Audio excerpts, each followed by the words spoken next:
ಹೊದ್ದೂರು ಗ್ರಾಮದ 49 ಬಾರ್ ನಿವೇಶನಕ್ಕೆ ಯೋಗ್ಯವಾಗಿ ಕಂಡುಬರ್ತಾ ಇಲ್ಲ. 2018 ಬಳಿಕ ಭೂವಿಜ್ಞಾನ ಇಲಾಖೆಯವರು ಸ್ಥಳ ಪರಿಶೀಲನೆ ಮಾಡಿ ನಿವೇಶನಕ್ಕೆ ಯೋಗ್ಯವೇ ಅಂತ ದೃಢೀಕರಣ ನೀಡಬೇಕಾಗಿದೆ. ಆ ಬಳಿಕವಷ್ಟೇ ಸೂಕ್ತ ನಿರ್ಧಾರ ಕೈಗೊಳ್ಳಲಾಗುತ್ತೆ ಅಂತ ಸ್ಥಳಕ್ಕೆ ಭೇಟಿ ನೀಡಿ ಪರಿಶೀಲನೆ ಮಾಡಿದ ಮಡಿಕೇರಿ ತಹಶೀಲ್ದಾರ್ ಪ್ರವೀಣ್ ಹೇಳಿದ್ದಾರೆ. ಹೊದ್ದೂರು ಗ್ರಾಮದ ಪೆಗ್ಗೋಳಿ ಎಂಬಲ್ಲಿ ಸರ್ಕಾರಿ ಜಾಗದಲ್ಲಿನ ಅಕ್ರಮ ಒತ್ತುವರಿ ತೆರವುಗೊಳಿಸಿ ನಿವೇಶನ ರಹಿತರಿಗೆ ನಿವೇಶನ ಕೊಡಿಸುವಂತೆ ಹೋರಾಟ ನಡೆಸ್ತಾ ಇರುವ ಭೂಮಿ ಮತ್ತು ವಸತಿ ಹಕ್ಕು ವಂಚಿತರ ಹೋರಾಟ ಸಮಿತಿಯ ಪದಾಧಿಕಾರಿಗಳನ್ನು ಉದ್ದೇಶಿಸಿ ಅವರು ಮಾತನಾಡಿದರು. ಇದೀಗ ನಿವೇಶನಕ್ಕಾಗಿ ಹೋರಾಟ ನಡೆಸ್ತಾ ಇರುವ ಜಾಗ ಖಾಸಗಿ ಅವರದ್ದಾಗಿದ್ದು ತೆರವುಗೊಳಿಸಬೇಕಾಗುತ್ತೆ ಅಂತ ಸೂಚಕವಾಗಿ ತಿಳಿಸಿದ ತಹಶೀಲ್ದಾರ್ ಪ್ರವೀಣ್ ಅವರು, ಇಲ್ಲೇ ಸಮೀಪದಲ್ಲಿರುವ ಜಾಗ ನಿವೇಶನಕ್ಕೆ ಸ್ಥಳ ಮಂಜೂರು ಮಾಡಬೇಕಿದ್ರೆ ಅದು ವಾಸಕ್ಕೆ ಯೋಗ್ಯವೇ ಅಂತ ಪರಿಶೀಲಿಸಬೇಕು. ಕುಡಿಯುವ ನೀರಿನ ಲಭ್ಯತೆ, ರಸ್ತೆ ಸೌಲಭ್ಯ ಮತ್ತಿತರ ಮೂಲಭೂತ ಸೌಲಭ್ಯಗಳ ಬಗ್ಗೆ ಪರಿಶೀಲನೆ ನಡೆಸಬೇಕಿದೆ. ಆ ಬಳಿಕವಷ್ಟೇ ತೀರ್ಮಾನ ಕೈಗೊಳ್ಳಲು ಸಾಧ್ಯವೆಂದರು. Kodagu channel news, Duggala Sadananda, ನಾಪಕ್ಲೋ. Eligible ಇಲ್ಲದನ್ನು ನೋಡಿಕೊಂಡು ಅದನ್ನು ಮಾಡಿಕೊಡೋದಕ್ಕೆ ನಾನು ಡಿಸ್ಕಸ್ ಮಾಡಿದಂಗೆ ಅದನ್ನು ಮಾಡ್ತೀನಿ. ಅದರಲ್ಲಿ ಕನಿಷ್ಠ ಒಂದು 2 ಎಕರೆ ಹತ್ರ ಸಿಗ್ತದೆ ಆ ಸರ್ವೆ ನಂಬರ್ಗಳಲ್ಲಿ. ಈ ಸರ್ವೆ ನಂಬರ್ಲಿ ನಾವು ಮೈನ್ಸ್ ಆ್ಯಂಡ್ ಜಿಯೋಲಜಿ ಹೊತ್ತು ರಿಪೋರ್ಟ್ ತಗೊಂಡು ಬೇಕಾದ್ರೆ ನೀವು ಸಹ ಅಲ್ಲಿ ಬೇಕಾದ್ರೆ ಫಾಲೋಅಪ್ ಮಾಡಿ. ನಾವು ನೇರವಾಗಿ ಅವ್ರಿಗೆ ಹಿಂಗೆ ಕೊಡಿ ಹಂಗೆ ಕೊಡಿ ಅಂತ ಹೇಳಲ್ಲ. ಅವರು ಬಂದು ಸ್ಪಾಟ್ ಇನ್ಸ್ಪೆಕ್ಷನ್ ಮಾಡಿ ಇದರಲ್ಲಿ ಯೋಗ್ಯ ಇದೆಯಾ ಅಂತ ನೋಡೋದನ್ನ ಅವರು ಒಂದ್ಸರಿ ಚೆಕ್ ಮಾಡಿ, ಅದು ಬದಲಿಗೆ ಅಲ್ಲಿಗೆ ನಾವು ಫಸ್ಟ್ ಪ್ರಿಫರೆನ್ಸ್ ಕೊಡುವ. ಸೆಕೆಂಡ್ ಪ್ರಿಫರೆನ್ಸ್ ಇದರಲ್ಲಿ ಇರಲಿ, ಆಯಿತಾ? ಅದು ಒಂದೇ ಇದು ಹೇಳೋದು. ಅದು ಹೇಗೆ ಅಂದರೆ ಫಸ್ಟ್ ಅರ್ಜಿನ ನಾವು ಜಿಲ್ಲಾಧಿಕಾರಿಗಳಿಗೆ ಕಳಿಸಿ ಜಿಲ್ಲಾಧಿಕಾರಿಗಳಿಂದ ಅದು ವಜಾಗೊಂಡ ಮೇಲೆ ಅದನ್ನು ಅದು ವಜಾಗೊಳ್ಳೋದಂತೂ ಅದ್ರ ಬಗ್ಗೆ ನಾವು ಇದಿಲ್ಲ, ನಾವೇನು ಸುಮ್ಮನೆ ಆಶ್ವಾಸನೆ ಕೊಡ್ತಾ ಇಲ್ಲ ಇಲ್ಲಿ.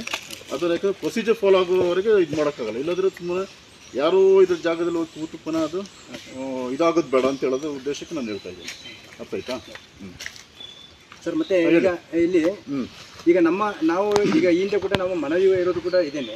ನಾವು ಏನ್ ಕೇಳ್ತಿದ್ವಿ ಅಂದ್ರೆ ಈಗ ನಮಗೆ ಆ ಜಾಗ ಯಾರ್ದಂತ ಗೊತ್ತಿಲ್ಲ, ಅದೀಗ ಐಡೆಂಟಿಫೈ ಆಗಿ ಸ್ಕೆಚ್ ಆಗಿದೆ, ಅದು ಈಗ ಖಾಸಗಿ ಜಮೀನು ಅಂತ ಆಗಿದೆ, ಗೊತ್ತಾಯ್ತು.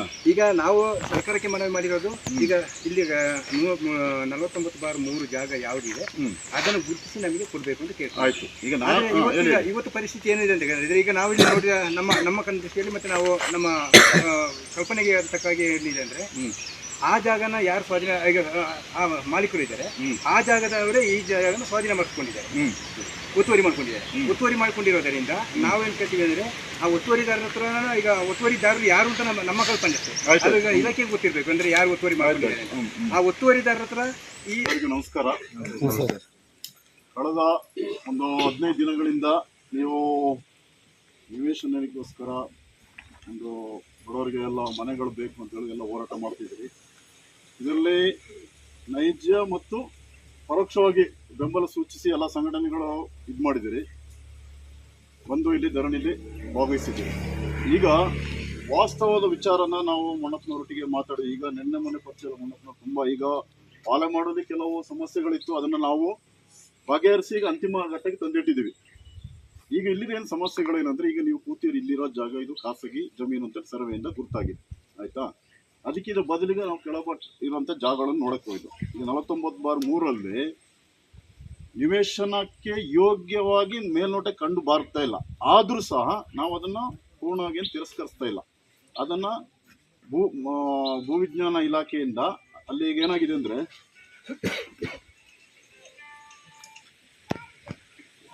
ಭೂವಿಜ್ಞಾನ ಇಲಾಖೆಯವರು ಈಗ 2018 ನಂತರ ಕೊಡಗಿನಲ್ಲಿ ಎಲ್ಲೇ ನಿವೇಶನ ಮಾಡೋಕ್ಕಿಂತ ಮುಂಚೆ ಆ ನಿವೇಶನ ಯೋಗ್ಯವಾಗಿದೆಯಾ ವಾಸಕ್ಕೆ, ಅಲ್ಲಿ ಮೂಲಭೂತ ಸೌಕರ್ಯ ಕೊಡಬೇಕು. ಏನಂದರೆ ರಸ್ತೆ ಕೊಡಬೇಕು, ಕುಡಿಯೋ ನೀರಿಗೆ ಇದಾಗಬೇಕು, ಮತ್ತು ಅಲ್ಲಿ ಯಾವುದೇ ಇದು ಬರೆಗಳು ಜರಿಬಾರ್ದು. ಜರಿದ್ರೆ ಏನಾಗ್ತದೆ, ಒಂದು ಈ ಥರ ಸ್ಲೋಪಲ್ಲಿ ಮನೆ ಕಟ್ಟೋಕ್ಕೆ ಅದು ಫಿಟ್ನೆಸ್ ಸರ್ಟಿಫಿಕೇಟ್ ನಾವು ತೊಗೊಳ್ಬೇಕಾಗ್ತದೆ. ಅದಕ್ಕೆ 49/3 ಅದು ಯೋಗ್ಯವಾಗಿದೆಯಾ ಅಂತ ನೋಡಿ ಅದರಲ್ಲಿ 57 ಅರ್ಜಿ 53 ಒತ್ತುವರಿದಾರರು ಇದ್ದಾರೆ. ಅದನ್ನೆಲ್ಲ ಇದು ಮಾಡಿಕೊಂಡು ಉಳಿದ ಜಾಗವನ್ನು ಅದು ಯೋಗ್ಯ ಇದೆ ಅಂತ ನಾವು ಚೆಕ್ ಮಾಡಿಸುವಂತ ಇದು ಮಾಡ್ತೀವಿ. ಅದು ಇನ್ನೂ ಹಾಗೆ ಅದು ಸರ್ವೆ ನಂಬರ್ 53/10 ಅದು ಏನಾಗಿದೆ, ಇದಕ್ಕಿಂತ ಸ್ವಲ್ಪ ಒಳ್ಳೆಯ ಜಾಗ ಇದೆ. ಇದರಲ್ಲಿ ನಮಗೆ ಈಗ ಮೇಲ್ನೋಟಕ್ಕೆ ಒಂದು 2 ಎಕರೆಷ್ಟು ಅದನ್ನು ಸರಿಪಡಿಸೋ ಇದಿದೆ. ಅದಕ್ಕಿಂತ ಜಾಸ್ತಿ ಸಿಕ್ಕ ಜಾಗ ಆದರೂ ಸಹ ಅದನ್ನು ಈಗಾಗಲೇ ಸರ್ವೆ ಆಗಿದೆ. ಅಲ್ಲೇನು ಮೈನ್ಸ್ ಆ್ಯಂಡ್ ಜಿಯಾಲಜಿ ರಿಪೋರ್ಟ್ ನಾವು ಕೇಳ್ತಾ ಇಲ್ಲ. ಅದನ್ನು ಆದಷ್ಟು ಬೇಗ ಅದು ಏನಿದೆ ಅದನ್ನು ಮಾನ್ಯ ಜಿಲ್ಲಾಧಿಕಾರಿಗಳಿಗೆ ನಾವು ಪ್ರಸ್ತಾವನೆ ಕಳಿಸಿ ತಾಲೂಕ್ ಪಂಚಾಯತ್ ಅವರ ಹೆಸರಿಗೆ ಅದನ್ನು ನಿವೇಶನ ರೈತರಿಗೋಸ್ಕರ ಕಾಯ್ದಿರಿಸುವಂಥ ವ್ಯವಸ್ಥೆನ ಅತಿ ಶೀಘ್ರದಲ್ಲಿ ಮಾಡ್ತಿದ್ದೀವಿ. ಇದು ಏನು ಬರೀ ನಾವೇನು ಇಲ್ಲಿನ ಎಲ್ಲರೂ ಸಮಾಧಾನ ಪಡಿಸಿ ನೀವು ಸ್ಟ್ರೈಕ್ಗಳು ಫಾಲೋಅಪ್ ಮಾಡಿ ಅಂತ ಹೇಳೋ ಉದ್ದೇಶ ಕೇಳ್ತಾ ಇಲ್ಲ. ಇದನ್ನು ಕಾರ್ಯರೂಪಕ್ಕೆ ತರ್ತೀವಿ ಅಂತೇಳಿ ಆಲ್ರೆಡಿ ನಾವು ಈಗಾಗಲೇ ಇವ್ರ ಹತ್ರ ಮಾತಾಡಿದ್ದೀವಿ ಇದರ ವಿಚಾರಗಳನ್ನು, ಆಯಿತಾ. ಅದರಿಂದ ಇದೊಂದು 2